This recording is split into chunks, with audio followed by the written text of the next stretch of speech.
Doctor Yunus খুন করেছে প্রায় ৩০০-এরও অধিক শিশুকে। ফ্যামিলি ম্যান তারেক রহমানের কাছেও সম্ভবত সেই কান্নার আওয়াজ পৌঁছায় না। জুলাই গণ অভ্যুত্থানে শিশু হত্যা সংখ্যা ১৩৮ জন, আর এই হামে ডক্টর ইউনূস খুন করেছে প্রায় ৩০০-এরও অধিক শিশুকে। আমাদের সংসদে অনেক কিছু নিয়ে আলাপ হয়, আমাদের সরকার, আমাদের সকলে আজকাল একটা কথা বলে, তাদের সকলের ক্ষমতার উৎস নাকি জনগণ। বামপন্থীদের থেকে ধার করা কথা নিয়ে তারা ওই সংসদ পর্যন্ত ঠিকই গিয়েছে, সেখানেও তারা এই কথা চায় যে সকল ক্ষমতার উৎস হচ্ছে জনগণ। কিন্তু বন্ধুগণ, সেই ক্ষমতার উৎস, সেই ক্ষমতার পর্যন্ত পৌঁছানোর যে চেয়ার, সেটা তারা তৈরি করে জনগণের লাশ দিয়ে, শিশুদের লাশ দিয়ে। আমরা তাই দেখতে পাচ্ছি। এখন পর্যন্ত ওই খুনি সরকারের, ওই ইউনূসের বিচারের কোনো আওয়াজ আমরা এই সরকারের কাছ থেকে দেখি না। আমরা দেখি না কোনো প্রতিরোধের কথা, আমরা দেখি না কোনো প্রতিকারের কথা। কিছুক্ষণ আগেও বক্তারা বলে গেল যে এই ঢাকা বিশ্ববিদ্যালয়ের কেন্দ্রীয় যে খেলার মাঠ, তাকে তার চাওয়া হয়েছিল চিকিৎসার জন্য, শিশুদের চিকিৎসার জন্য জরুরি ইউনিট হিসেবে সরকার থেকে চাওয়া হয়েছিল। এই ডাকসু, এই যে ক্ষমতার কাছাকাছি অবস্থান করা আর একটা দল, তারা সেটা দিতে নারাজ হলো। বন্ধুগণ, আমাদের শিশুরা মরছে, আমাদের দেশের ভবিষ্যৎ পুড়ছে, কিন্তু আমাদের সরকারের, আমাদের বিরোধী দলের তা নিয়ে টনক নড়ছে না। আমি এই প্রধানমন্ত্রীর কাছে, বিএনপি সরকারের কাছে প্রশ্ন রাখতে চাই, যে বাবা তার শিশুর লাশ নিয়ে দৌড়াতে দৌড়াতে মহাখালী পর্যন্ত হেঁটে যেতে হয়, তাকে আপনারা আসলে কোন কার্ডটা দিবেন? ফ্যামিলি কার্ডে তার হচ্ছে না, কৃষক কার্ডে তার হচ্ছে না, এলপিজি কার্ডে হচ্ছে না, তাকে কি আপনারা আগামী দিনে সান্ত্বনা কার্ড দিবেন? সেই সান্ত্বনা কার্ড জনগণ চায় না।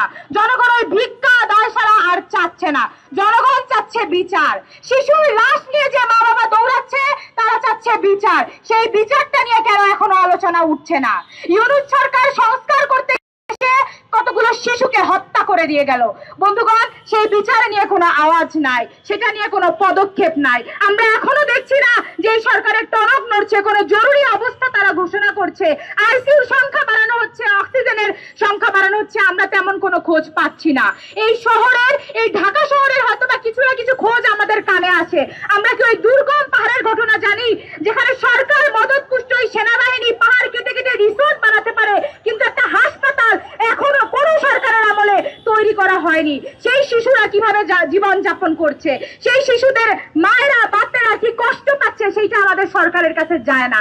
ফ্যামিলি ম্যান তারেক রহমানের কাছেও সম্ভবত সেই কান্নার আওয়াজ পৌঁছায় না।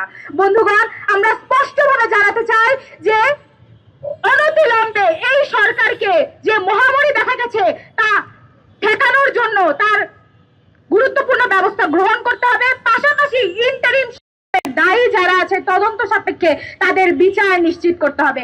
ইউনূস সরকার একজন খুনি, তার সরকারের স্বাস্থ্য উপদেষ্টা এবং এই প্রধান উপদেষ্টা ডক্টর মোহাম্মদ ইউনূসকে বিচারের আওতায় আনতে হবে।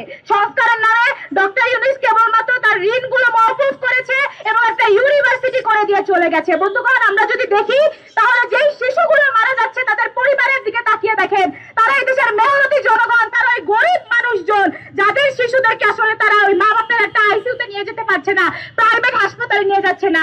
আপনারা ঢাকা মেডিকেলে গিয়ে দেখেন যে একটা শিশু, একটা সুস্থ শিশু যদি এখানে চিকিৎসার জন্য যায়, তাহলে সেই অসুস্থ হয়ে মারা যাবে।